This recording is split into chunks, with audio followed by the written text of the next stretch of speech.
మొత్తానికి కుబేర మూవీ సక్సెస్తో మళ్ళీ ఒకటోతో వచ్చేసిన సమంత నాగమామ. అక్కినేని కుటుంబం అంతా శామ్ వేరైన తర్వాత పెద్దగా హిట్స్ చెప్పుకోవడానికి లేవని చెప్పుకోవచ్చు. ట్రోల్స్లో ఉన్నంత కూడా మూవీ హిట్స్లో కనిపించడం లేదు ఎక్కడ కూడా. అటువంటి అక్కినేని కుటుంబంలో నాగార్జున చెక్ పెట్టేశాడు కుబేర మూవీతో.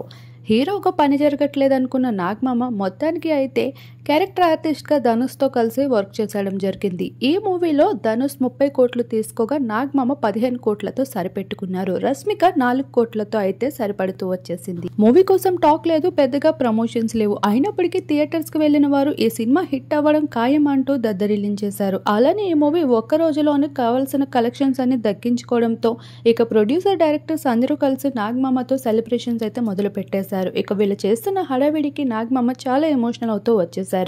ఇక ఆ టైంలో మన్మధుడు, గీతాంజలి వంటి సక్సెస్లను చూసినట్లు ఈసారి మరోసారి ఈ సక్సెస్ని అందుకోవడం చాలా హ్యాపీగా ఉంది. ఇకపోతే హీరోగానే కాకుండా ఇకపైన క్యారెక్టర్ ఆర్టిస్ట్గా, విలన్గా కూడా త్వరలోనే మీ ముందు కనిపించబోతున్నట్లు రివీల్ చేశారు. ఇప్పటికే కొడుకు అఖిల్ పెళ్లి కావడం, మరోవైపు Kubera movie block buster hit కావడం, ఈ సక్సెస్ హ్యాపీలో ఉండగా నాగమామకి శామ్ అయితే ఒక స్వీట్ మెసేజ్ని కూడా అందించడం జరిగింది. ఇలా మొత్తానికి శామ్తో నాగమామకు ఇంటర్వ్యూస్ తో అలానే సందడి చేసేందుకు పలు ఈవెంట్స్ తో మనందరం ముందుకి వచ్చేబోతున్నారు. ఇలా మొత్తానికి అక్కినేని కుటుంబం సమంతల మధ్యన వస్తున్న ట్రోలింగ్స్ ని చెక్ పెట్టేందుకు కూడా నాగమామ ఈ ప్రయత్నాల్లో అయితే కనిపించేస్తున్నారంట. ఏది ఏమైనా ప్రస్తుతం కుబేర సక్సెస్ లో చాలా హ్యాపీగా ఉంది అక్కినేని కుటుంబం.